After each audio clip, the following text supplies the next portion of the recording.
नमस्कार दोस्तों, स्वागत है आपका मेरे YouTube channel MP the fire में। आज मैं उस शख्स के बारे में आपको बताने जा रहा हूँ जिसकी मूर्ति अंतर्राष्ट्रीय न्यायालय जो हैग में है, उस पीस भवन, उस पीस पैलेस के सामने उसकी मूर्ति लगी हुई है। उस शख्स का नाम है मनु, द किंग मनु, राजा मनु, जिसको इस शिद्दत के साथ इस देश में बदनाम किया गया कि विगत वर्षों में मनु स्मृति, मनुवादी ये बोलकर एक गाली के तरह यूज करते कुछ लोग हैं यहाँ। उस राजा की कृति मनु स्मृति, आपको मैं एक बात और बता दूं, जब जापान ने चाइना पे बम से अटैक किया तो चीन की दीवार की एक जगह टूट गई और संजोग देखिए, जो दीवार टूटी उसके नीचे से एक बहुत ही पुराना लोहे का बक्सा निकला।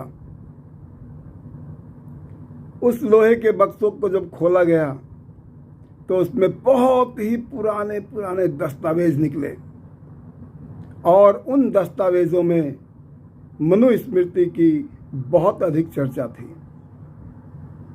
मनु स्मृति के बारे में उसमें बताया गया था, वहाँ के शासकों ने चीन की हो या दुनिया से उसके कैसे भी संबंध हो, उसके पिछले इतिहास को दफन करने की पूरी तैयारी करके वहाँ के सारे पुराने दस्तावेजों को दफन करके उसे जलाने के मूड में था। परंतु वहाँ का एक इतिहास प्रेमी उसे बचाकर, संजोकर, छुपा कर रखा हुआ था, जो फिर भी छुप नहीं सका। तो मैं ये कहना चाहता हूँ कि जिस राजा को, जिसकी स्मृति को यहाँ भारत में इतना बदनाम किया गया, वो एक बहुत बहुत ही बड़ी साजिश थी। उस साजिश के तहत ये काम किया गया। नहीं तो आप उस राजा की खूबी को अगर देखें तो आपको आज भी ये एहसास होगा, ये महसूस होगा कि वो कितना प्रतापी राजा रहा होगा जिसने दुनिया का सबसे पहला कानून बनाया। आपको मालूम है क्या, दुनिया का सबसे पहला कानून कौन सा था? जिसने तुम्हें जन्म दिया है वो तुम्हारी माँ है। इसके पहले हमें इस कानून का भी पता नहीं था। हम जानवर से तो इंसान हुए। मैं ये कहना चाहता हूं कि किस किस साजिशों के तहत हमारे एक एक महापुरुषों को, हमारी एक एक अच्छाइयों को निगला गया, एक एक अच्छाइयों को बुराइयों में बदला गया, हमारे को आपस में लड़ाने की भरपूर कोशिश की गई, कितनी चालाकी से ये काम किया गया।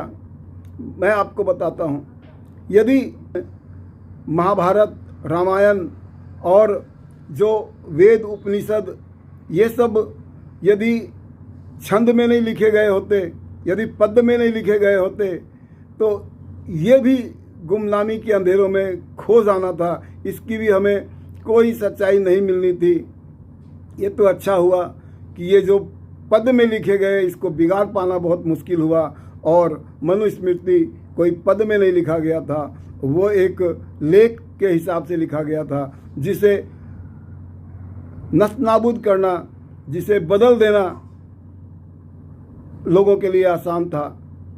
ये भी कहा जाता है कि मनु स्मृति में जो श्लोक थे वो सिर्फ 680 श्लोक थे और आज आप मनुस्मृति की प्रतिलिपियों को देखिए, 2800 श्लोक हैं। कहाँ से आए वो? और कैसे कैसे चालाकियों के साथ उन लोगों के साथ छेड़छाड़ किया गया, उसके मायने बदले गए।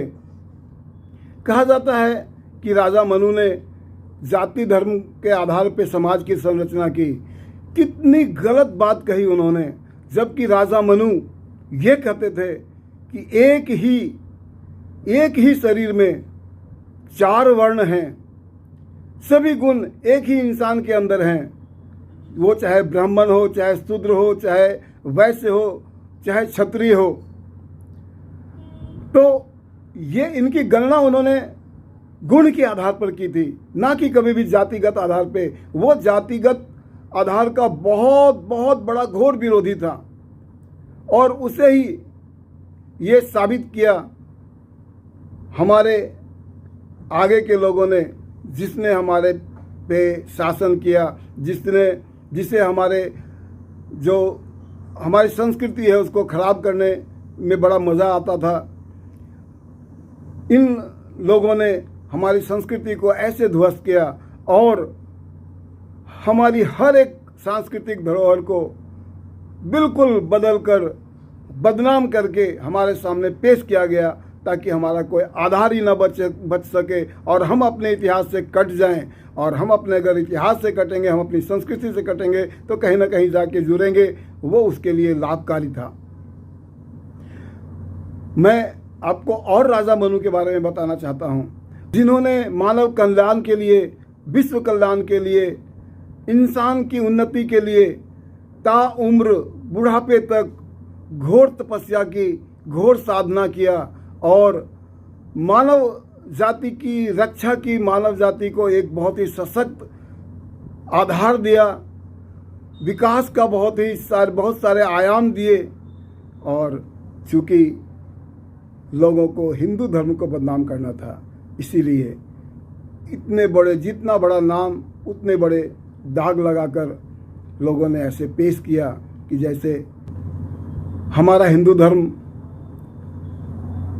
बिल्कुल इंसानियत नहीं सिखाता, वो वर्णों में भेदभाव करता है। और इतना जहर घोला गया कि एक सदी के महानायक ने, एक सदी के बहुत ही बड़े विद्वान ने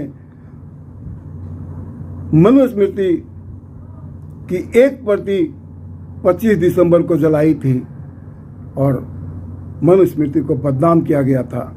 उन्होंने यह कहकर यह स्मृति जलाई कि राजा मनु ब्राह्मणवाद को बढ़ावा देता है और जो दलित है उससे हमेशा दलित रहने की वकालत करता है। इसीलिए राजा मनु की स्मृति को मैं जलाता हूँ। ये हमारे साथ साजिश है, ये हमारे गौरव के साथ धोखा है, ये हमारे अस्मिता के साथ छेड़छाड़ है। इन्हीं चीज़ों को जानना है, इन्हीं से बचना है और हमें अपनी असली संस्कृति तक पहुंचना है। और हम अपने असली संस्कृति तक पहुंचने में जिस दिन कामयाब होंगे, हमारा भारत फिर से सर्वोच्च शिखर पे होगा और हम इस हिंदू धर्म के जो लोग हैं वो पूरी मानवता जाति के विकास के लिए अग्रणी होंगे और हमारे सिवा दुनिया में कोई दूसरा नहीं होगा जो मानव सेवा इतनी शिद्दत से कर सके। नमस्कार, धन्यवाद।